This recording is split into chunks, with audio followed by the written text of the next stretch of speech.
Jana Van Gytenbeek has made an official announcement regarding her injury, and that injury reminded me of Christy Wallace when she tore her ACL on senior day when Baylor played the Australian national anthem. And Jana said the following: I am devastated to announce that I tore my ACL in our season opener last week. Thank you to everyone for the prayers and kind words that I have received. I am truly heartbroken that I will not be playing this season alongside my best friends. The recovery process is a challenge, but one that I am ready to face. To my teammates, I promise to be the best cheerleader, shoulder to cry on, and friend. Baylor family, love you all, and I will see you again on the court in 2025-2026.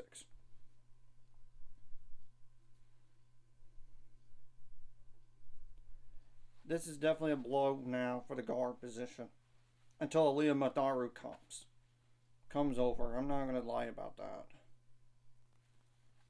And I really am sad for her from not hardly playing at Stanford for her first 2 years, including a national championship, to transferring to Baylor. She had to get used to the system at first, and she has. After her first true year at Baylor, then last year, midway point of last season to the end of this year, she played her best basketball in her career. And I'm going to even say she's improved more at Baylor than at Stanford. And you can't deny that part. Look at the stats. What can I say? And I even heard that she's worked on her defense to even be better this year. Now we are one guard less. And remember, Inez Goyanova is redshirting this year. She has a torn ACL back in January, and she's redshirting. Now we have two guards redshirting for the season.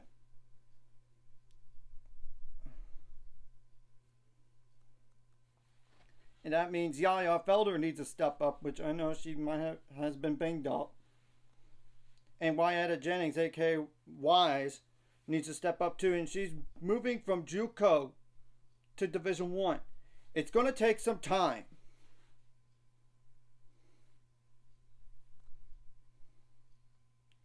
For her to get used to this level. I mean, it's just telling the truth about it is. I mean, and Sarah Andrews needs to do more now, and I know she's been banged up in the past. And Jada Walker needs to step up more now too. So they might have to make some adjustments on what they're going to do scheme-wise going forward. I know Baylor has Aaliyah Matharu coming by conference play, but as for the time being, it's just tough position to be in. And Aaliyah Matharu would probably be the backup point guard / off guard. I mean, she doesn't know the playbook.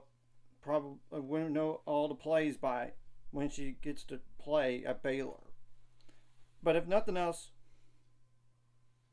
she could be like Jada Walker from last year, not having a lot of plays, and Sarah Andrews running the point. But the good news is Aaliyah Matharu could do a lot of stuff for this team.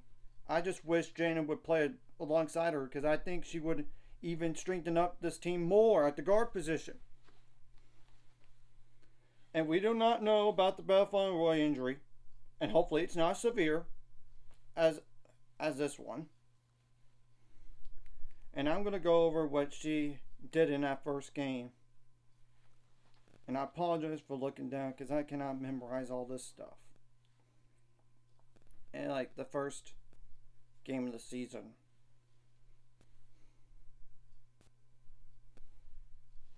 And I know Jana's never started a game in her career, but she plays like one. You can't deny that after last year. You just can't. And even in the first game of the year, she's practically like a starter level at the guard position, despite coming off the bench. I mean, it's just a truth. In 16 minutes played, she had the following stats. She had 10 points. It's trying to load on the ESPN right now. I'm trying to get to the stats for that first game. I apologize. I know she had 10 points.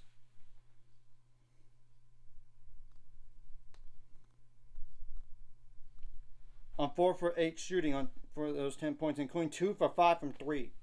She can shoot threes.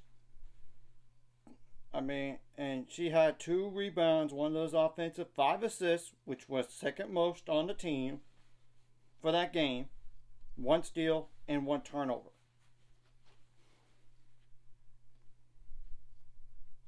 I mean, it's just telling the truth. And she's worked so hard to improve from her time at Stanford for 2 years to where she is now. And I feel so bad for her. I am praying for her on a recovery. And stay strong, Jana. You're going to get through this. I know it's going to be tough, but trust the process, and I believe in you.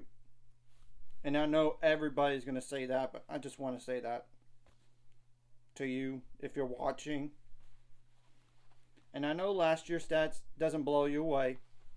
I know. But she played a lot more minutes down the stretch. 4.6 points per game. In 16 minutes total, like 1 rebound per game, 2.7 assists per game, 0.7 steals per game, 1.3 turnovers per game, 1.3 fouls per game, 80% on free throws on 20 attempts, 38.6% on threes on 83 attempts, 41.5% from the floor on 118 attempts. Now, we'll see what happens from here, and I am just praying that this team stays as healthy as possible until Aliyah Montaru comes and at guard. Once she comes, I think this is going to be a lot better off and all this at guard, and to lessen the pressure on Sarah Andrews and Jada Walker and Yaya Felder. And I know that was a really tough loss last night. I do believe if Bella Fonboy doesn't exit the game early with a rolled ankle, the outcome might have been different. And obviously with Jana, it might have been different as well. It's just one of those things you can't prepare for injuries. The good news is the next 2 games are get-right games. You got East Texas A&M, aka Texas A&M Commerce. That used to be that. And then there's Texas A&M Corpus Christi. Then you got the bad boy Mowers Battle for Atlanta, women's basketball for Atlantis. And your first game is Southern Miss, which you should really win that game. But the next game after that's either against a Racine Votes Indiana or a good Columbia team. So that's going to be a challenge there, regardless who it is. And even after that, you have one of like North Carolina that's currently ranked ahead of you. Ball State. If you get to play Ball State, you should win that game. To be honest, A&M, right? Texas A&M, you should really outwin that game no matter what. They're not as good as Oregon. Neither team is. And even Villanova, I think you would beat as well. So, we're going to have to wait and see. And this does impact the team for this year. And hopefully, Aliyah Mataru learns the playbook as soon as she can. And I know she wants to try to help this team as much as possible now, especially with given this injury.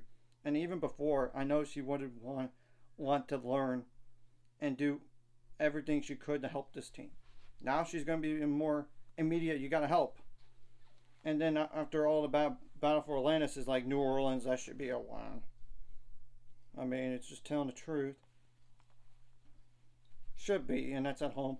Then you got Louisiana Tech at home. I know they're undefeated, but you should still win that game. You got Texas Southern at home. You should win that game. UNLV is sneaky good, but I still think we should win that game. It's at home. And maybe by Utah Tech, you could see Aaliyah Madaru play. I'm not positive. Or the Kansas game, I'm not positive either. And I know the semester ends right like a few days before that Utah Tech game for Florida. I know it does. We're really close to it.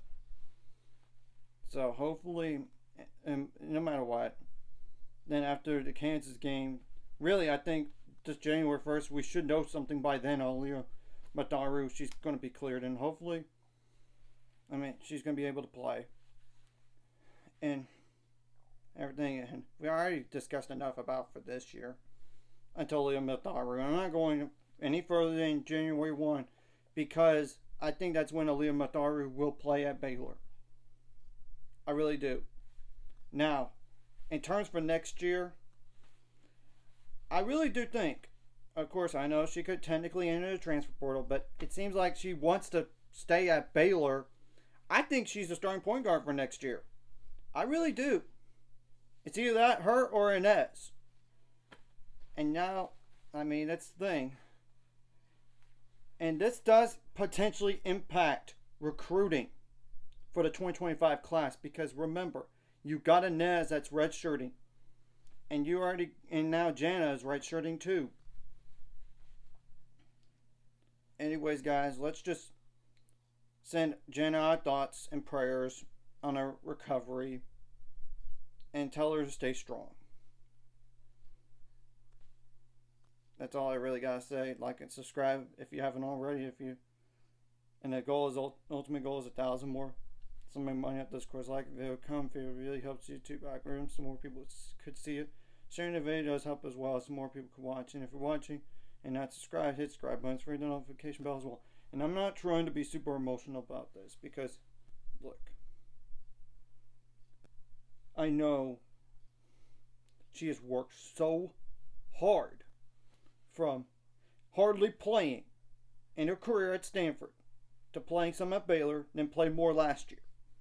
And really played her best basketball in her career until in her 5th year of eligibility, tear her ACL in the first game of the year. That's no way that you want to see any of that happen. And I'm not just praying for like the team to stay healthy, like our position only. I'm just hoping for everybody to stay healthy as possible because we need a depth. And it's a good thing that Aaliyah Madaru's coming because I really don't think she's going to help this team. I just wish it didn't. I was just hoping more as a supplement instead of like we have to use you more than we thought and you're going to might be the backup point guard or like off the ball guard and put Sarah at the point and Jada at the point. I mean, Nat or Jana at the point even. But now it's on no choice. I mean, given this devastating news here, and we'll see about Bella in the future. I don't know what the timetable would be. We're going to find out eventually, I'm sure.